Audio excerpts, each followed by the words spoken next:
jumped to about me, but I'm an SME in JavaScript, which means everything in JavaScript: React, Angular, MeanStack, front end, Node APIs. It's a little bit of native iOS over the years. I've been in development for over 17 years, all in web, which is very rare, and some full stack, some backend JavaScript.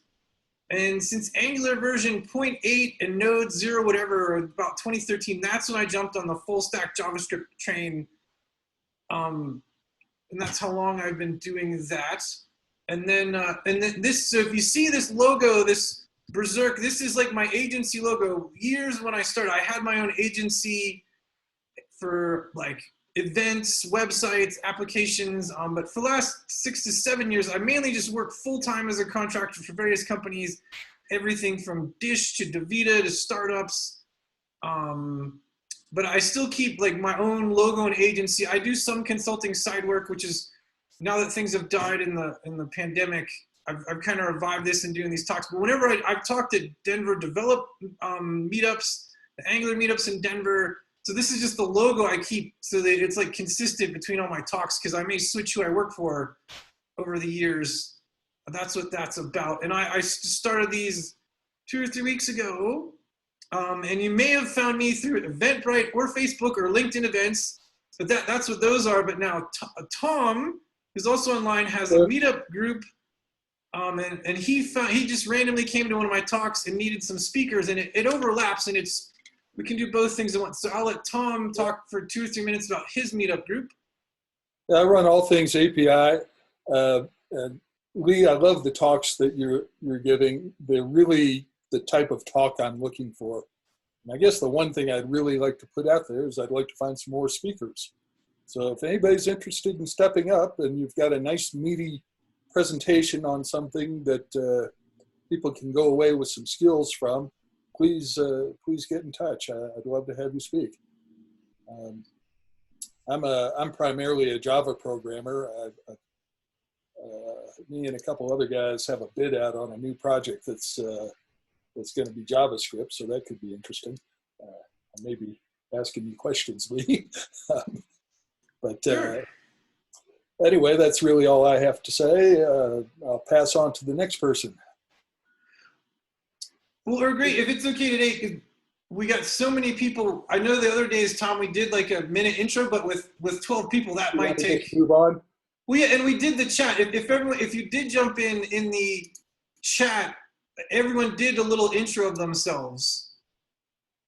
I saw. So we look in the chat. That's why I thought I'd try that today. And right. So I'm ready. Okay, thanks, Tom. And so just today, what I already did about me.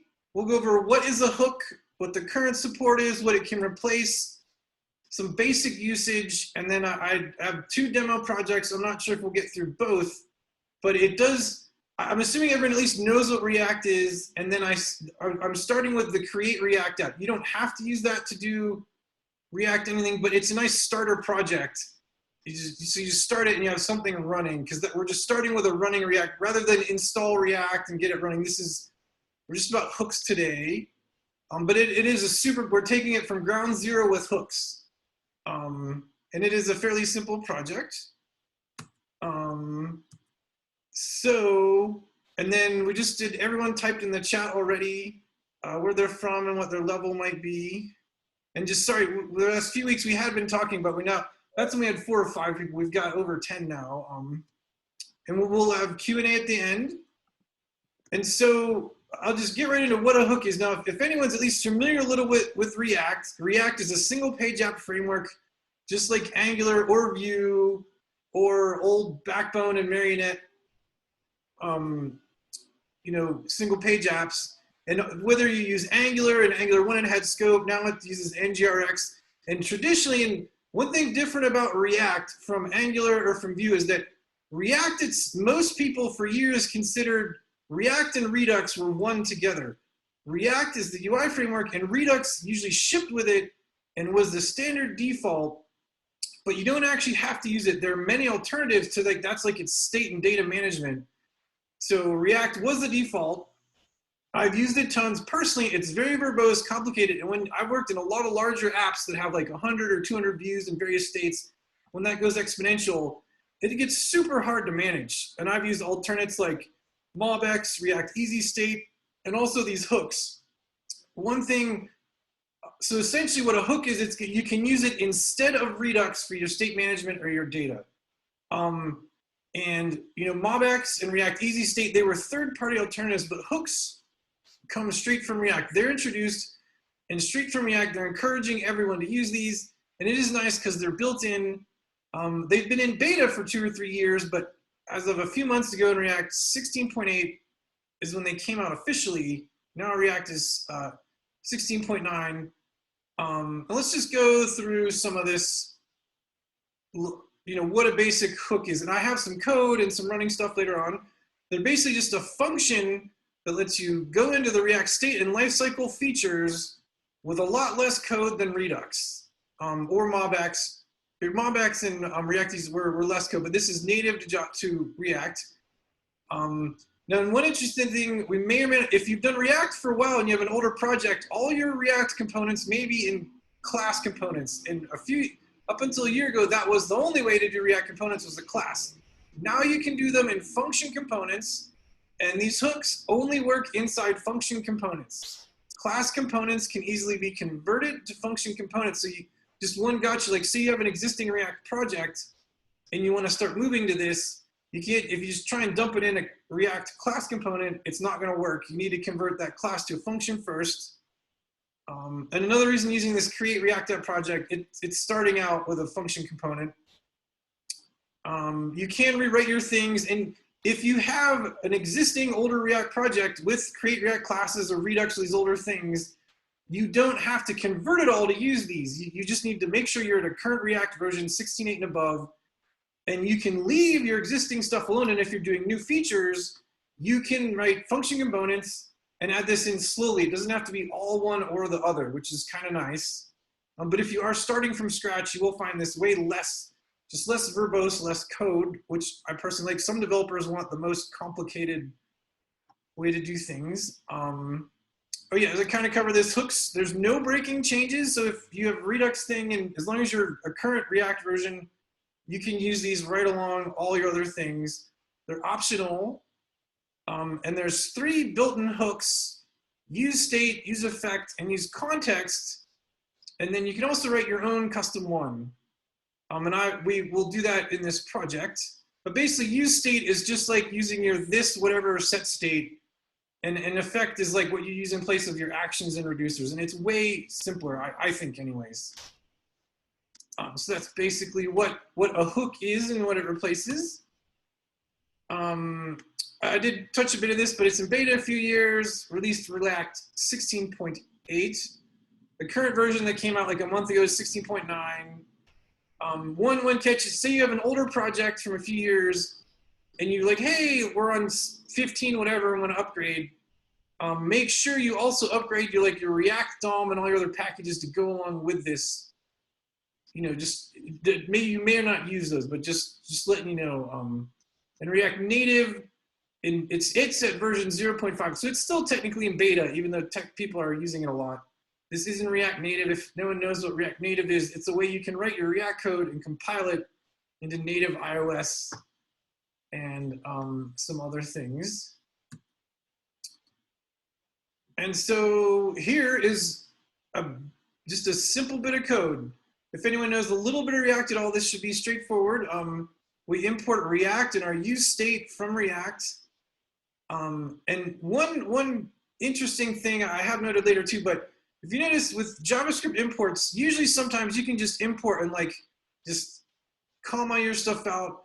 But for use set state, like say this is to have a component and a hook in the same code, you have to have use state and these hooks inside your destructuring brackets. It won't work, and it'll give you these really weird errors that's not obvious. So if you ever use these, make sure, even though you can have React outside your destructuring, make sure you have use state inside of it, or just it throws weird things. But here's like an example function component as opposed to a class component. And here we're just basically saying, hey, here's these 2 constants, which is our count, and this other function, the set count. This is using array destructuring out of this use state hook that we've imported from React. And then, normal React to return some UI, you do a return. Your HTML, and here's the count.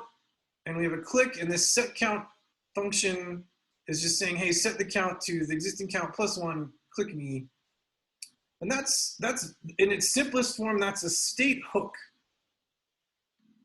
So that's basically what that is. And this would be used in place of your this set state equals this, that, whichever. And in effects, this is what you'd kind of use instead of your actions and your reducers. So you can see here's basically that same one. Again, we need use effect inside the destructuring. And here we have this use effect. We put an anonymous function inside of it. And here, just to do a super basic action, this is just using JavaScript. We're going to make the document title say what this is with the same thing. So here we have a state effect, a state hook, and then an effect hook. And this is actually the demos straight from the React documentation too. And we're going to run through all this, and we're going to go past that. So you may have seen this. We're not just going over the docs, but that's what this is. And it's actually a really good, just simplistic example. And then we build on that in my demo. And I already mentioned we can only use these in function components, not class components. Okay, so here we go into some code. Now, just to make this simpler and so everyone can see what's going, there may or may not be some UI developers. If you're not, if there's some people are server side, when you do UI, you have a ton of windows open. So I've tried to consolidate this. So on the left, this is just the code. This is the actual code that I'm talking about. And then here we have a browser where it's running. This is the console. And then down here's my terminal. So this is in Create React App. That's npm start. Because whenever you stop and start it, it takes 30 seconds to a minute. I just wanted to save time in these talks. So that's in this lower right-hand thing. This is a terminal inside the Create React App project. Running npm start, and it'll live reload. Now in another window you don't see, just to save everyone's space, I have in this project I've got different branches with all these steps in it. This is in the middle, but right now I'm going to change branches, and then you'll see the code changed over here on the left, and then this terminal, this is the live reload that comes with React App. So that's just what's happening. And then if anyone did want to,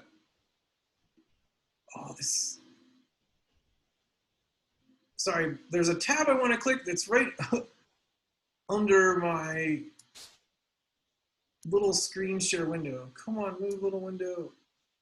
There we go.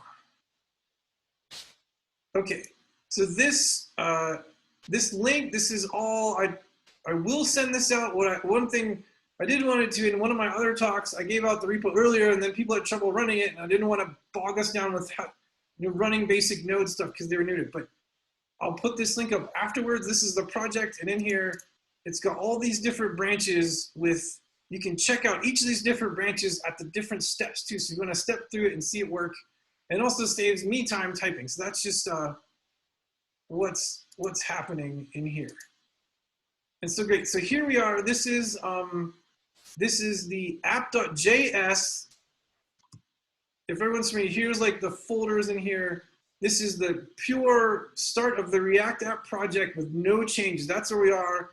And that just makes this little spinning React logo and this text over here on the right. So that's what all this is. Here's that project untouched. And now, step one, I'm just gonna go and here is that first demo of changing the use state. You see here what we've added in is we've imported use state and use effect. I don't have use effect in here yet, but here we're saying, here's our app component. Here's our constant count and our function set count, array destructuring from the use state function we've imported. And you can see there's a little button with an on click in the set count function. You can see over here, I'm gonna click me and the count goes up, like super basic, right? You know, it seems simple, but I'm starting here. Now, one thing too is that once we move on,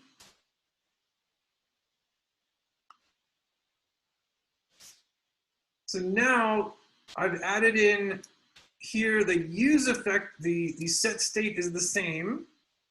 Now we have use effect. We've imported use effect up here. And here we're just changing the title, like this action when we click. So you see the page is refreshed over here. We're back to 0. Now if you see up here in the title, can everyone see the title? You clicked 0 times. When I click here, you can see it's changing in here. Now by default, use effects, if anyone's familiar with React and Redux and actions, there's all sorts of ways to tell whether the UI updates and change.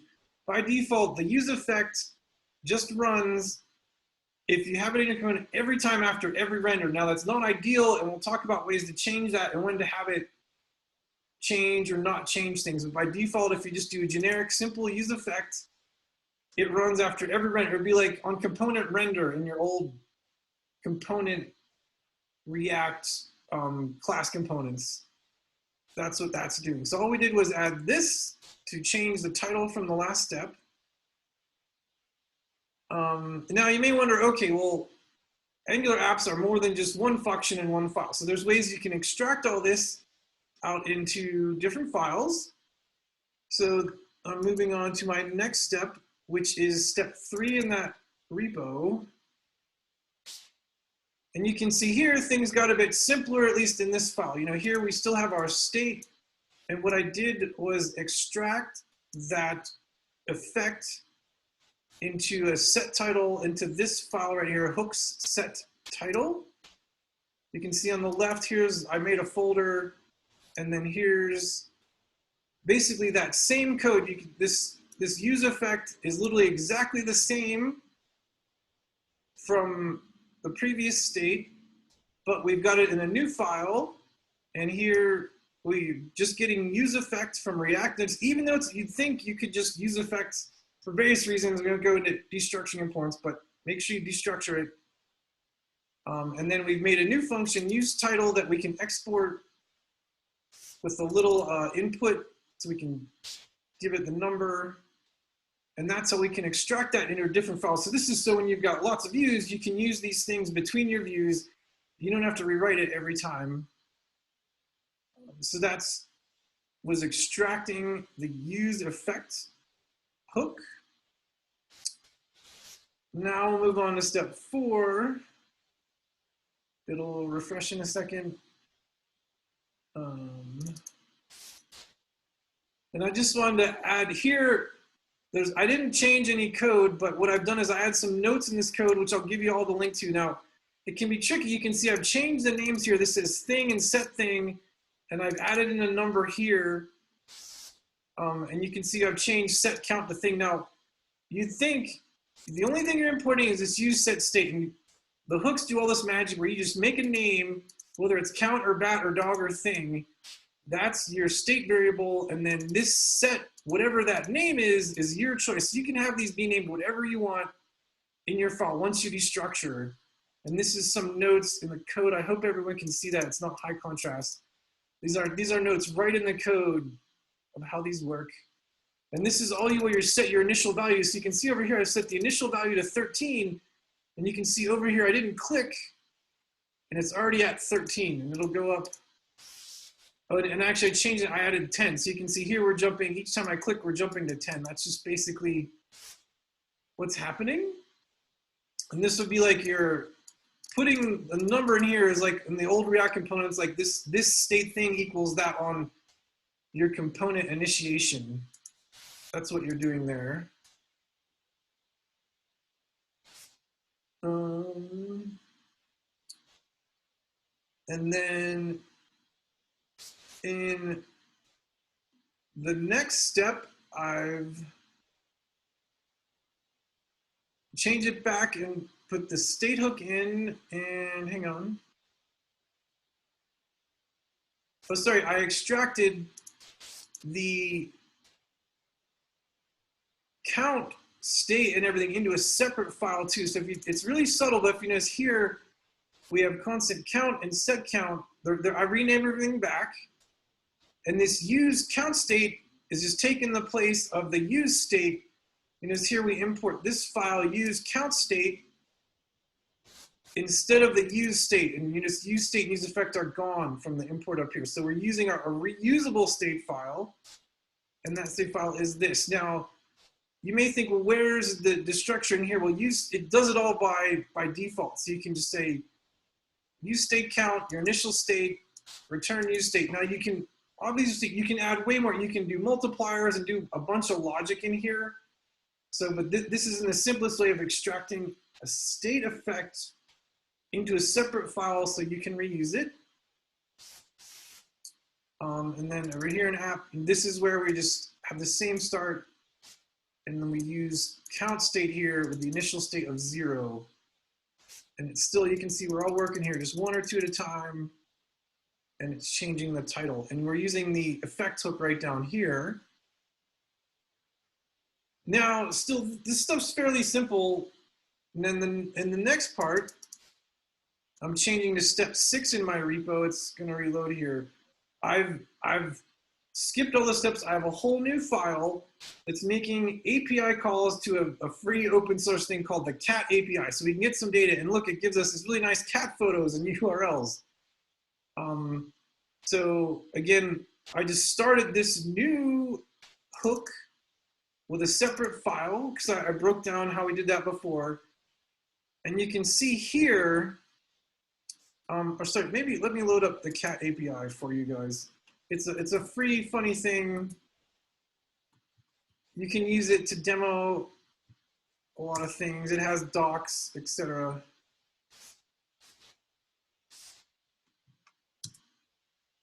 Hang on. So this is what we're actually calling. It's just a free play thing someone made in his free time. It returns all sorts of cat data, images, URLs. You can upload it, etc. But we're just calling it. And here's where this is a more realistic use of an effect where you have like in Angular would be a service, or maybe in React you're using services or actions, however you've organized it. Now this is inside of this for this effect. You know, when we're calling APIs, we've got loading states, whether it's done or not, the data itself, changing the data. So up here at the top, we've got some variables that come with this, like loading and set the loading. And we're saying initially, hey, we're going to make an API call, and we're not loading till we click the button. Or sorry, it does do the call at initiation, just in this example. And then we have some data, and we set the data. We're setting our original data to null. Then inside use effect, we have the use effect imported. We have an async function because, excuse me, because it's going to take a while. It's making an HTTP request. So when we start our call, we set the loading to true. We're just using the ES6 fetch built into all the browsers. Now, this may be a newer thing if people are used to old XML HTTP requests. 5 or 6 years ago, there's a new way you can do it in raw JavaScript. This is built in the browser, that's fetch. So if anyone doesn't know what that is, you can just delete entire libraries. There's tons of libraries like Axios and Angular services, which provide features, but you can also do it with native JavaScript and a lot less code. That's what this fetch is. Here's the URL we're calling. And then we're saying just, hey, this is defining the fetch call, data equals await this response. It logs out the data. And we set the data in our hook, and then we set the loading back to false. That's this function. Then we just actually call, this is where we're defining it, and then we call it here right at the end. And then what this variable is, this little empty array here is very key. If you remember earlier, I mentioned the hooks will run on every render by default. So you may not realize that a lot of Angular and React apps, they're constantly rendering. When you map things, things are rendering like 10 to, in good cases, to maybe 100 times in port design. So what this does is this is where you define variables to watch. We'll get to that later, but if you wanted to watch a certain thing, you'd inject it here. We'll get to that. But then here we return the loading state, which is true or false in data. And so we go over here, you can see right off the bat, I'm going to clear the console and I'm going to refresh. So you can see it started out with the React symbol, then it did one load, but you can see right here, because we're logging out the data, it only did it once, right? And here's the data. I don't know if, can everyone read that a little bit? But this is just logging out the array of data from the API. Now, what I interestingly want to point out is if I take this and I delete that, let's see what happens. And if you're new to UI, because this create React app has auto reload, I just changed the code and saved. And this terminal down here, that's what it's doing. You can see it, how many times it rendered and how many API calls this made. This is logging out, so you can see, even in this super simple React app, the components are rendering quite a few times. This is probably 20 or 30 here. And that's not uncommon, and there's ways to trim it down, but this is one of the most common performance mistakes of writing single, but people don't watch how many times things are getting rendered in their nesting. So I'm gonna undo this, little change of code, save it, and we'll watch the log again, and we'll see it only do it once. So that's a key thing to look out for. So here we just have it once. So we've got our different little kitty. Now, if we click, it will do it again, but only do it once. Oh, sorry, I don't have it watching in there. Having this empty keeps it only runs once, and like that's it on your initial run. I'm clicking it and it's not running. Now in my next step, I'm gonna change the code a little bit. So before I do that, we can look at, here's where I'm importing that. This is hooks cat API. And here's where we're using data loading, destructuring that from this hook. This is the hook that came out of that file I showed you. Nothing's changed down in here except I'm saying if there's data, use that data URL as the logo, and if not, use this default logo that was there before. And now in this next one, I convert it to work on click. Let's let it all reload. Let's see, if I click, let's see what happens. And we're getting a different cat each time. And the difference here is you can see here in the use cat API, I'm passing in our count from our state. I'm passing that in as a variable to watch so that if that variable changes, it'll trigger that hook. And if we go to the cat API, the subtle difference here you can see is all I've done is I've made count as a variable that can be passed in as a parameter. And then here in that empty array, that's the variable we're watching. So that means that you can change all your other data and it's not gonna activate this hook and cause a bunch of renders or other actions that might slow your app down. So that's how that works. And that's super subtle, and it's not always obvious even if you read the docs. There are really good docs in React on this. And in the example code, I have in a little note with an arrow here on that. And again, we're still returning the same thing, but now we can click and we can get a different kitty, and it's a meowsing. And I think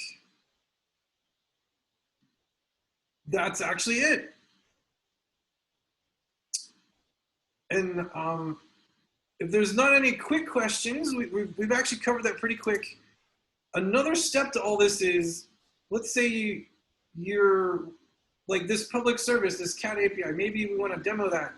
There's a way you can extract your hooks out into separate files, and there's a nice library made by the same people that do Create.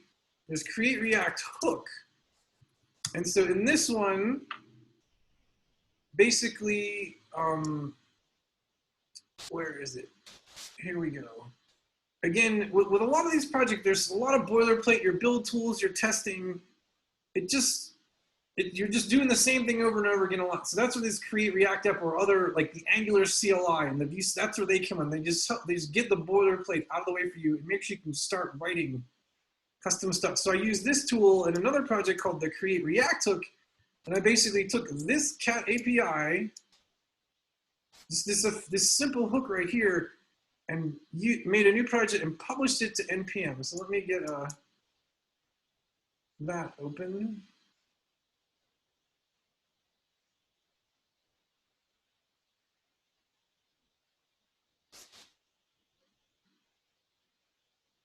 I'll take a second here.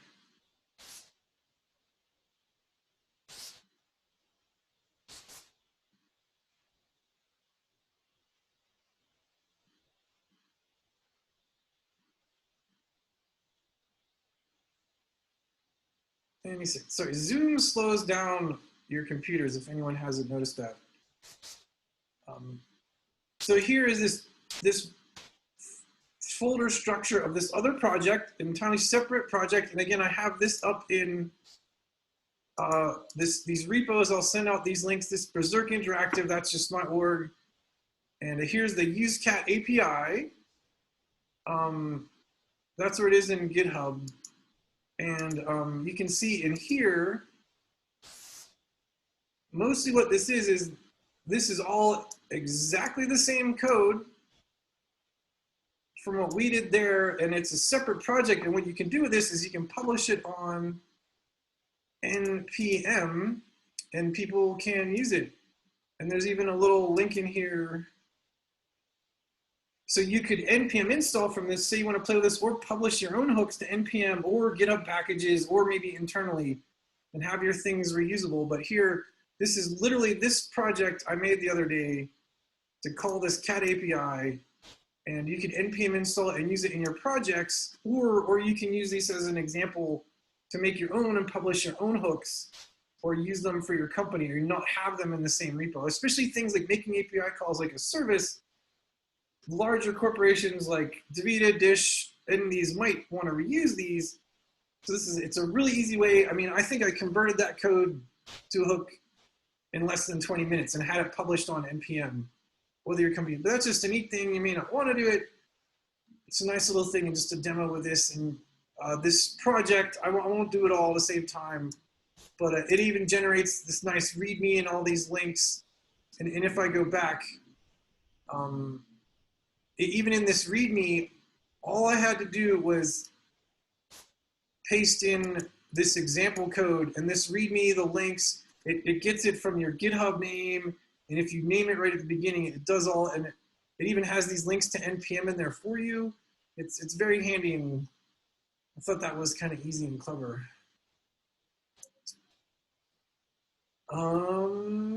Let's see.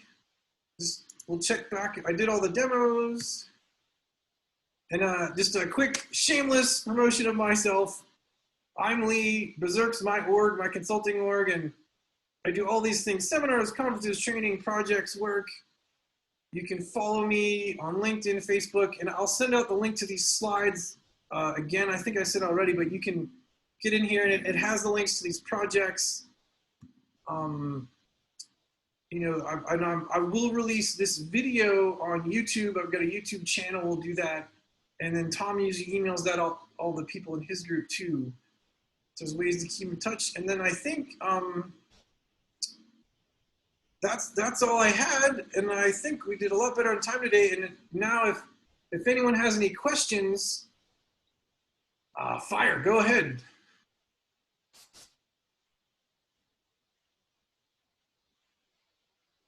Yeah. It's pretty clear.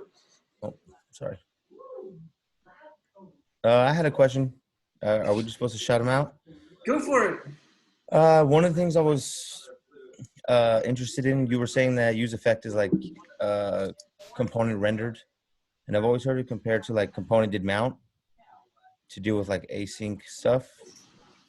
And I've actually been having trouble on a project that I'm working on right now. Like I actually just went to class-based component for that one because I couldn't get use effect to work how I thought it did. You were comparing it to like actions and reducers. Roughly doing the same thing. Let me pull up the code here. Wait, and it wasn't working at all, or it was working too much? Working. It's just that like I was making like a blackjack game. So like when you press hit, like it's like the hooks are running after it renders. So I try to put them in a use effect. It's like if they're like, because the next time you click hit, you get the last card from the first time. And the first time you get nothing. And then it's sequential like that. Like it's always off by one. Oh, so you needed to go after. And I can't await. Like when I changed it to a class component, I was able to just await the set state. But when I try to await hooks, it doesn't have the same functionality. I was curious if you knew why that is. did you have it? I couldn't say for sure, but some key things. Did you have the async and await function inside? Like here's this example of this at least this API call. The async and await. Do you have it inside the use effect? Well, it's not actually pulling from an API because I'm Oh, generating. You're It's just that it's on a button click, and like on the click happens, and then I think the virtual DOM doesn't re-render, right, because nothing changed. Then the hooks run, and then the next time I click it, it changes from the first time that I clicked it. If that makes sense. Do you have what you're watching it for? Do you have your dependency array down here when you have the use effect? Do you have anything there? Well, I didn't break it out into a separate function like this just because I'm not making a network request at all. It's all internal data. Sure. Well, you could still have Try to break it out like that. Well, I think whether you have it in a different file, like even you can see even here, even in here in this example, I've extracted just the effect out into a different file. Yeah. Because I think here, let's look at this. Let's see. I think even on this one, I can't say without seeing your, but this is stuff I would look at, I guess. Yeah, I was just looking for a little bit of insight. Yeah, I think let's get this up.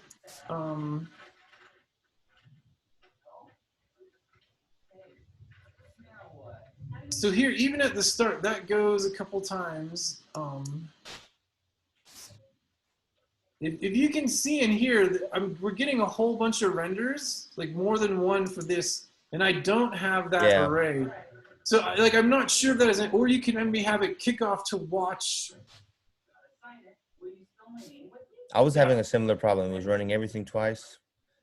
Yeah, well here, if we do this is what I mentioned. If we do that, you see how I just added that array there. That's saying don't watch any variables. And you can see here, I've got one rendered. Let me clear the console, right?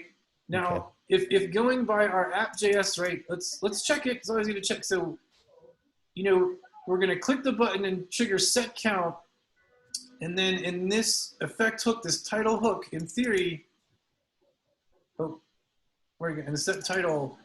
Because we put this array there, it should stop doing it. Now when I'm clicking this, yeah, you can see here, because this array is empty right here.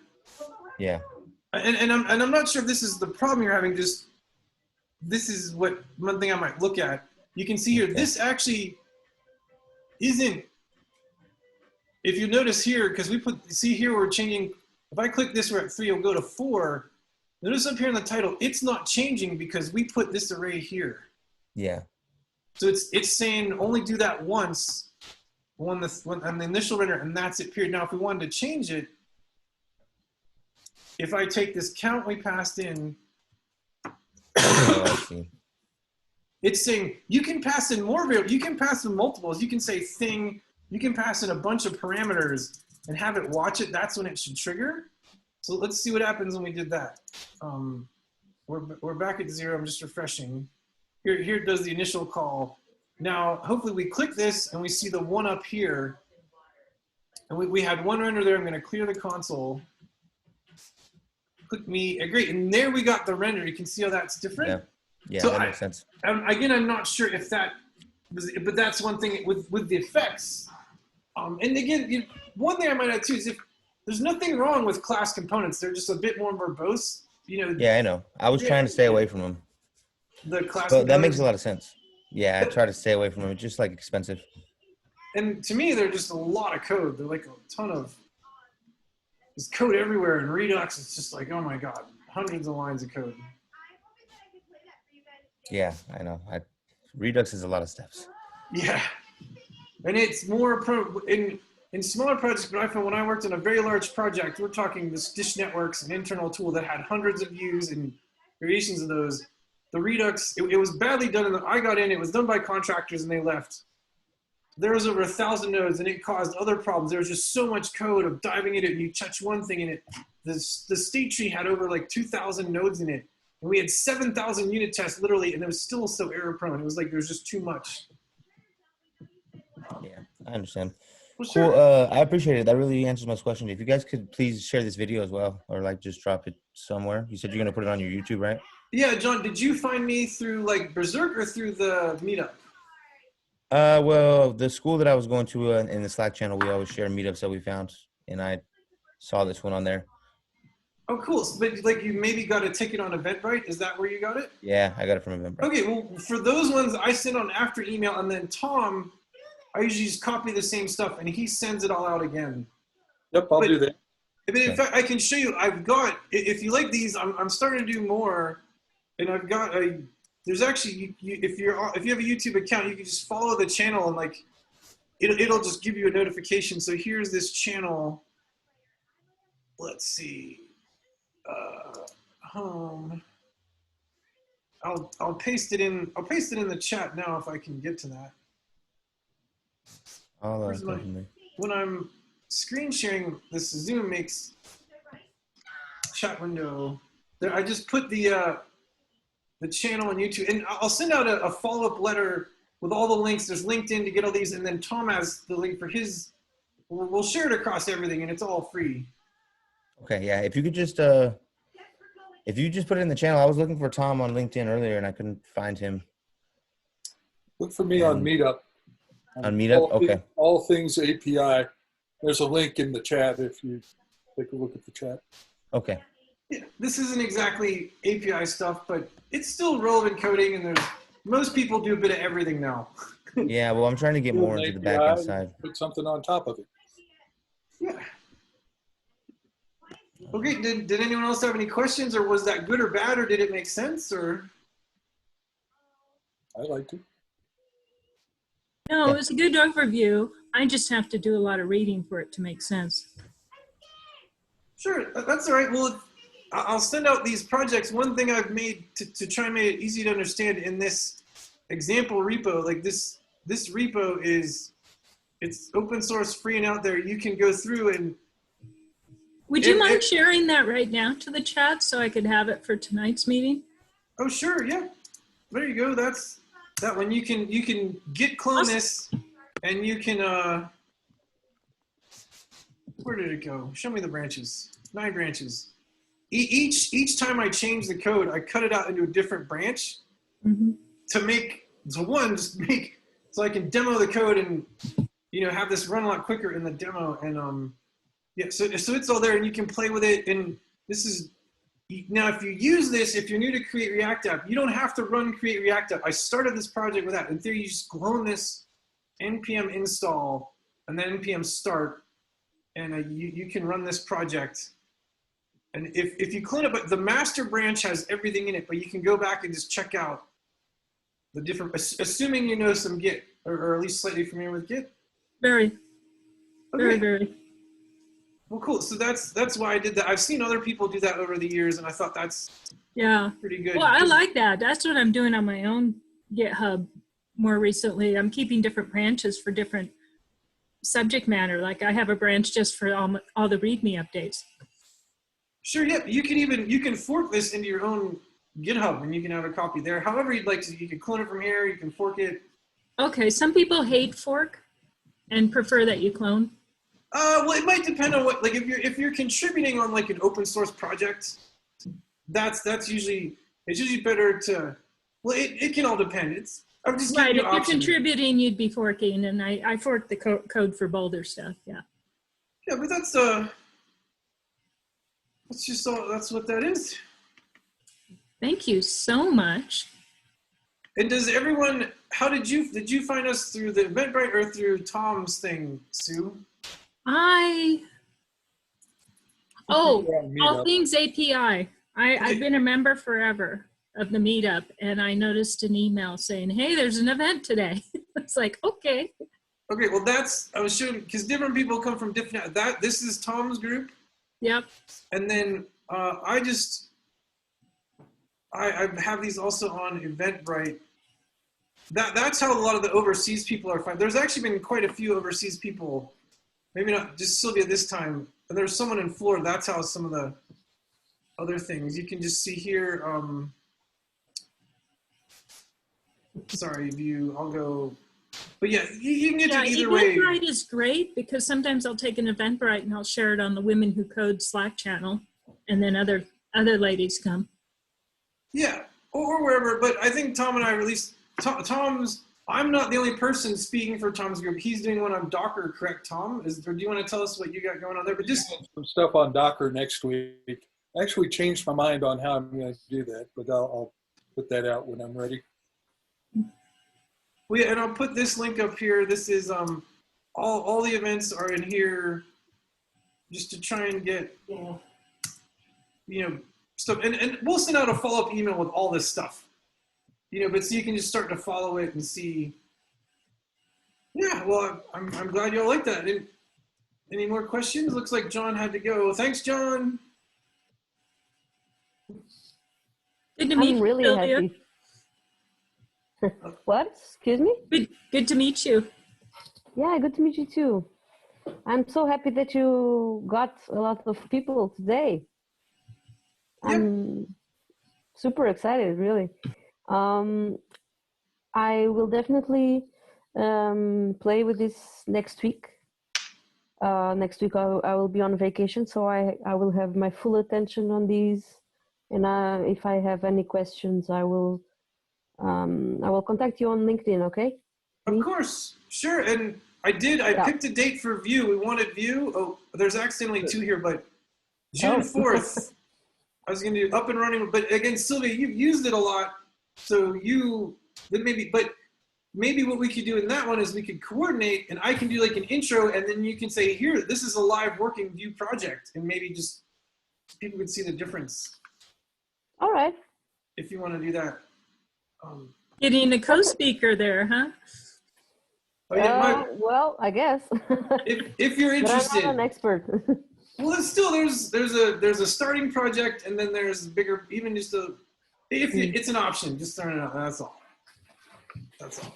Okay, I will think about it and try to come up with something. But you're the man of the show, so. It's all right. I need a break from my voice. And here's the other ones. We got GraphQL and setting up GraphQL, Mongo, and Node next week. I thought there was a lot of things. So there's GraphQL. I'm having an intro at 12. So maybe if you've already done GraphQL, you might want to skip it. This is just like super basic. What GraphQL is, not even coding, is how to use it and query a thing. Then I've got I'll go over a super simple project, probably with the Cat API again, to put stuff in Mongo. And then the next week, up and running. So yeah, so next week's noon and 1:30 with a break in between, and then back to just 1:30 for Denver time. Or if you're in Europe, it's party time. I have to say, I expect a big crowd for that GraphQL. I think that's going to be a popular subject. Oh, great. Hopefully, yeah. It's been around a few years, but it was always kind of beta in the shadows. And then it seems like this year, everyone's, especially for single page apps, it makes so much sense. There's microservices. I've had to wade through hundreds of thousands of microservices. Like, do we really need all these microservices? But did you see that link I put up to the GitHub blog? No, where was that? Well, it's on my meetup page, but it explains, it's under your talk, and it explains why GitHub is switching from a REST API to GraphQL. And I thought it was very interesting. I suggest you all take a look at it. Okay, was that, maybe that's under that talk, the other one, right? Not under this talk? Right, under the GraphQL talk. Okay. It's a good read. It's short. Well, Lee, I sure appreciate your putting this on and letting me promote it. I think I'm going to step out now, and I'll talk to you more during the week. Well, yeah, great. And then it seems like everyone else kind of ran out of questions. My throat's getting sore too, and we'll post these out, and we can see everyone next week. Take care, my friend. Great. Does that work? Have a good day, Sylvia and Sue. Hey, Bye. take care, everyone. Thank you.